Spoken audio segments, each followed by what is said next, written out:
September 4 വ്യാഴാഴ്ച. ലൂക്ക 5:1-11 വരെ വാക്യങ്ങൾ. ഇന്നത്തെ സുവിശേഷം ആരംഭിക്കുന്നത് യേശു ഒരു വള്ളത്തിൽ കയറി ജനക്കൂട്ടത്തെ പഠിപ്പിക്കുന്നതോടെയാണ്. ഉപദേശം പൂർത്തിയാക്കിയ ശേഷം ആഴക്കടലിലേക്ക് ഇറക്കി വല താഴ്ത്താൻ യേശു ശിമിയോനോട് പറഞ്ഞു. പത്രോസ് കേൾക്കാൻ ആഗ്രഹിച്ച അവസാനത്തെ കാര്യമായിരുന്നു അത്. കാരണം പത്രോസും കൂട്ടരും മീൻപിടുത്തക്കാരായിരുന്നു. മീൻപിടുത്തമായിരുന്നു അവരുടെ ഉപജീവന മാർഗം. അവർ ഈ മേഖലയിലെ വിദഗ്ധരായിരുന്നു. മീൻ എവിടെ കണ്ടെത്തണമെന്ന് അവർക്കറിയാം.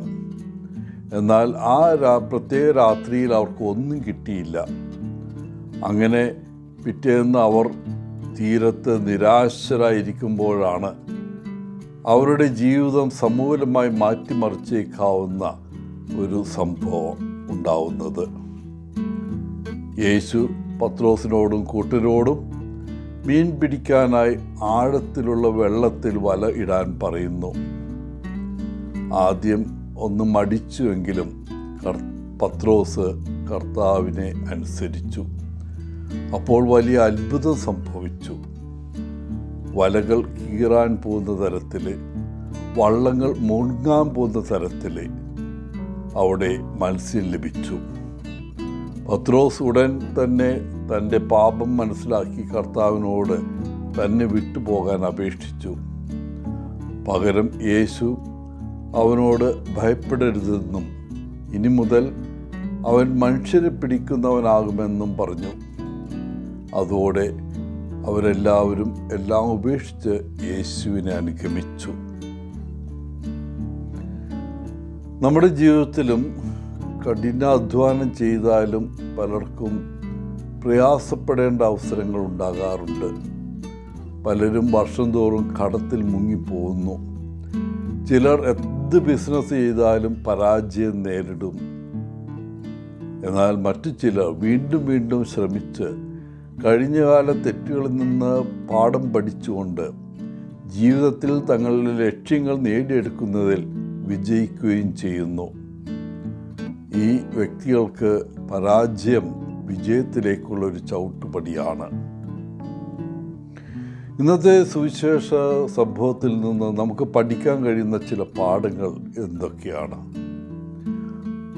ദൈവം നമ്മളിൽ ഓരോരുത്തരെയും വിളിക്കുന്നത് നമ്മൾ എന്താണോ അതിനായിട്ടാണ്. നമുക്കുള്ളത് അതിനു വേണ്ടിയാണ്. നമ്മുടെ പാപവും ബലഹീനതയും ദൈവം നമ്മെ സ്നേഹിക്കുന്നതിൽ നിന്നും വിളിക്കുന്നതിൽ നിന്നും തടസ്സപ്പെടുത്തുന്നില്ല. പലപ്പോഴും നാം നിരാശയുടെ നിമിഷത്തിലായിരിക്കുമ്പോൾ ദൈവം നമ്മിൽ പ്രവർത്തിക്കുന്നു. പത്രോസിനെ പോലെ നമ്മുടെ സുഖസൗകര്യത്തിൽ നിന്ന് അജ്ഞാതമായ ആഴങ്ങളിലേക്ക് യേശു നമ്മെ അയക്കുമ്പോൾ നമുക്ക് അവനെ വിശ്വസിക്കാം, അനുസരിക്കാം. അവിടെ നമുക്ക് അവൻ്റെ മാർഗനിർദ്ദേശവും ശക്തിയും അനുഭവപ്പെടും. പ്രിയപ്പെട്ടവരെ, അപ്പോസ്തലന്മാരെ പോലെ നമ്മുടെ മത്സ്യം നിറഞ്ഞ വള്ളങ്ങൾ ഉപേക്ഷിക്കാൻ നമ്മൾക്ക് തയ്യാറാകാം. കാരണം യേശു ഈ ലോകത്തിലെ എന്തിനേക്കാളും വിലയേറിയതാണെന്ന് നാം തിരിച്ചറിയുന്നു. എല്ലാവർക്കും നല്ലൊരു ദിനം ആശംസിച്ചുകൊണ്ട് ഒത്തിരി സ്നേഹത്തോടെ പോളച്ചൻ CSSR ഫ്രം കേരള.